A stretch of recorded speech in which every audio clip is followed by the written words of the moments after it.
Hi guys, this is Christy Paulino, ang negosyanteng may Distonia. In this vlog, i-share ko sa inyo yung pinsala na dulot ng bagyong Uwan dito sa Nueva Ecija.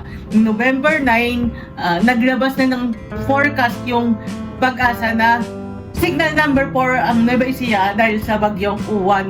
So, by 7:30 ng gabi, nagsara na ako. 10 minutes after that, nag-blackout na. Tapos may ambon, then malakas ang hangin hanggang alas 3 na madaling araw. Konti lang yung ulan, puro hangin, pero nakakatakot yung hangin kasi nga yung mga puno sa harapan, iba yung pagaspas na niya, parang may bumabagsak sa bubungan namin. Tingnan natin kinabukasan kung ano yung naging pinsala ng bagyong Uwan sa bahay namin. So kinabukasan, November 10, dahil hindi nga nakatulog ng mabuti kasi nga kalakas ng hangin tapos para may nagigiba. So, maaga na lang tayong nagbukas ng tindahan. Hindi ako nagbukas ng tindahan para magtinda. Kaya lang napaka-dilim dito sa aming bahay kung hindi ko buksan yung tindahan. Source of light kasi yung harapan ng tindahan namin, lalo na ganitong walang kuryente. So, nung binuksan ko yung tindahan, by 6:30, napakadaming dahon. Kahit sa loob ng tindahan, may mga pumasok na dahon.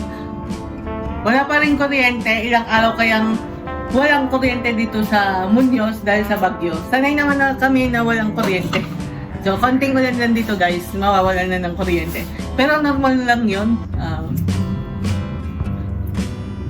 So, tignan na yun. Itong tindahan, punong-puno ng dahon.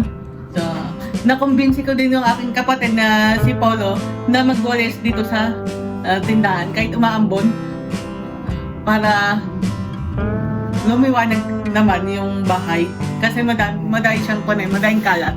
Napakahangin kagabi.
Tignan din natin yung kapitbahay na si PLDT. So, ayan yung ating mga kaibigan na staff ng PLDT. Gumagawa sila ng tent kasi magiging charging station yung harapan ng opisina ng PLDT. Hindi pa alam kung hanggang kailan yung brownout, pero para makatulong sa mga tika rito. So, maraming salamat. Kapag nag-lowbat yung aking cellphone, uupo din ako sa charging station na yan. Sana hindi magtagal na walang kuryente kasi nga kahirap pag walang kuryente.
may garahe kami sa tapat.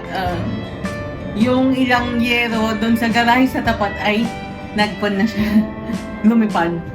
So ang gagawin na lang, ang ginawa na lang, tinawagan yung pinsan ko na para tumulong, para makasama namin maglinis dito sa buong bahay at yung mga yero sa tapat para maisinop kasi nga baka damputin naman ng iba.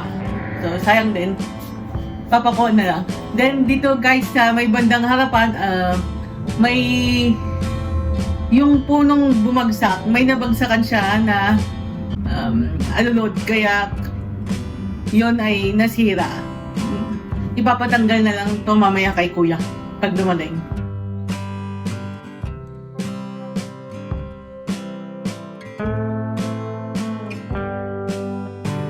Anong oras na? Alas 9 na.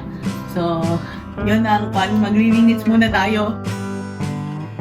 Pasensya na guys kung magalaw yung aking kamay sa pagbibideo kasi nga hindi sapat yung aking tulog. So, last year pumasok yung tubig sa bahay gawa ng napakalakas ng ulan. Pero ngayon, wala siyang ulan. Puro hangin lang. Nakakatakot din kasi nga yung harapan ng bahay ay puro puno. Yan.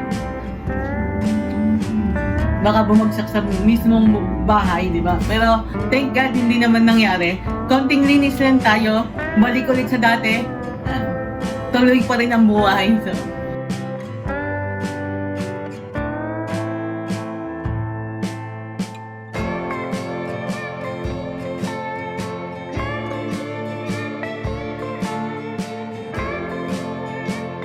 thank God kasi nga ganito lang ang nangyari sa amin sa Nueva Ecija. Bye guys, thank you for watching. Please do like and subscribe sa aking YouTube channel. Bye!